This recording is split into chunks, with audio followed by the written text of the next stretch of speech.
বাবাকে লেখা রুদ্র মোহাম্মদ শহীদুল্লাহর একটি চিঠি। আব্বা, পথে কোনো অসুবিধা হয়নি। নাসরিনকে বাসায় পৌঁছে দিয়ে গত পরশু ঢাকায় ফিরেছি। আপনাদের মতামত এবং কোনো রকম আনুষ্ঠানিকতা ছাড়া আমি বিয়ে করে বউ বাড়ি নিয়ে যাওয়াতে আপনারা কষ্ট পেয়েছেন, কিন্তু আমি তো আমার জীবন এভাবেই ভেবেছি। আপনার সাথে আমার যে ভুল বোঝাবুঝিগুলো তা কখনোই চ্যালেঞ্জ বা পিতাপুত্রের দ্বন্দ্ব নয়, স্পষ্টতই তা দুটো বিশ্বাসের দ্বন্দ্ব।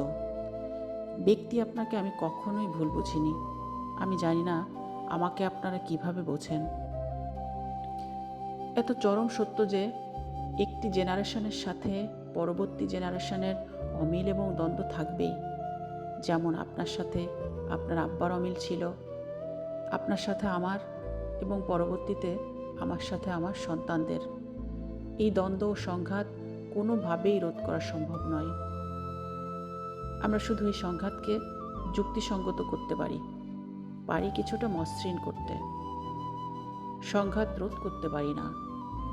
পারলে ভালো হতো কিনা জানি না, তবে মানুষের জীবনের বিকাশ থেমে যেত পৃথিবীতে। আমার মনে পড়ে না এই ২৬ বছরে একদিনও পিতা হিসেবে আপনার সন্তানদের আদর করে কাছে টেনে নেননি।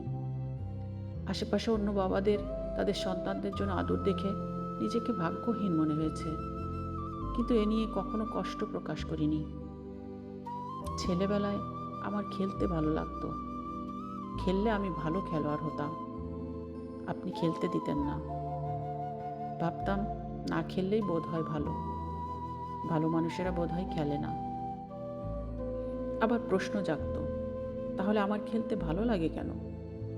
আমি কি তবে খারাপ মানুষ? আজ বুঝি খেলা না খেলার মধ্যে মানুষের ভালো মন্দ নিহিত নয়। কষ্ট লাগে। আমিও স্বপ্ন দেখতাম আমি ডাক্তার হব, আপনার চেয়ে বড় ডাক্তার হয়ে আপনাকে ও নিজেকে গৌরব দেব।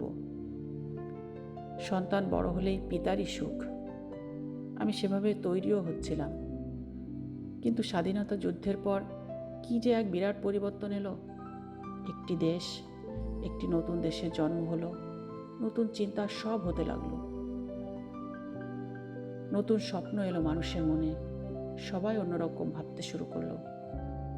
আমিও আমার আগের স্বপ্নকে ধরে রাখতে পারিনি। তার চেয়ে বড় এক স্বপ্ন, তার চেয়ে তাজা এক স্বপ্ন, তার চেয়ে বেগবান এক স্বপ্নকে আমি কাছে টেনে নিলাম। আমি সিরিয়াসলি লিখতে শুরু করলাম।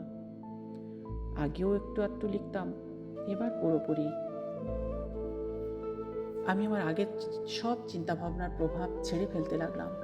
চিন্তা থেকে, জীবন থেকে, বিশ্বাস, আদর্শ থেকে অনেক কিছুর সঙ্গেই সংঘর্ষ হতে লাগলো। অনেক কিছুর সঙ্গে ভুল বোঝাবুঝি শুরু হলো। কখনো ক্ষোভে আমি অপ্রত্যাশিত কিছু করে ফেলতে লাগলাম। আপনার সাথে আমার বিশ্বাসের সাথে মিল এমন মানুষের দেখা পেলাম। তাদের সাথেও সংঘাত হলো।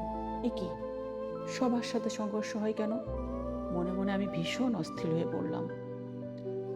তাহলে কি এ পথ ভুল পথ? আমি কি ভুল পথে চলেছি?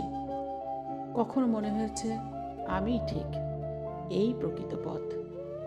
মানুষ যদি নিজেকে ভালোবাসতে পারে তবে সবচেয়ে সুন্দর হবে। নিজেকে ভালোবাসতে গেলে সে তার পরিবারকে ভালোবাসবে, আর পরিবারকে ভালোবাসা মানেই একটি গ্রামকে ভালোবাসা, একটি গোষ্ঠীর মানুষকে ভালোবাসবে। আর একটি গ্রাম মানেই তো সারা পৃথিবী। পৃথিবীর সব মানুষ সুন্দর হয়ে বাঁচবে। পৃথিবীতে কত বড় বড় কাজ করেছে মানুষ। একটা ছোট্ট পরিবারকে সুন্দর করা যাবে না? অবশ্যই যাবে। একটু যৌক্তিক হলে, একটু খোলামেলা হলে কত সমস্যা এমনিতেই মিটে যাবে। সম্পর্ক সহজ হলে কাজ সহজ হয়। আমরা চাইলেই তা করতে পারি। জানি না এই চিঠিখানা আপনি ভুল বুঝবেন কিনা। ঈদের আগে আগে বাড়ি আসব। আম্মাকে বলবেন যেন বড় মামার কাছ থেকে ১,০০০ টাকা নিয়ে আমাকে পাঠায়। বাসায় রান্নার কিছুই কেনা হয়নি। বাইরের খাওয়ার খরচ বেশি এবং অস্বাস্থ্যকর। আম্মার তদারকিতে দেওয়া সম্পত্তির এটুকুই তো রিটার্ন মাত্র। আপনার সেন্টিমেন্টে লাগতে পারে, লাগাটাই স্বাভাবিক, কারণ আপনার শ্বশুরবাড়ি। আমাদের কিসের সেন্টিমেন্ট? শিমু মংলায় পড়বে, বাবু স্কুলে। আপনারা না চাইলেও এসব করা হবে। দোয়া করবেন। শহীদুল্লাহ।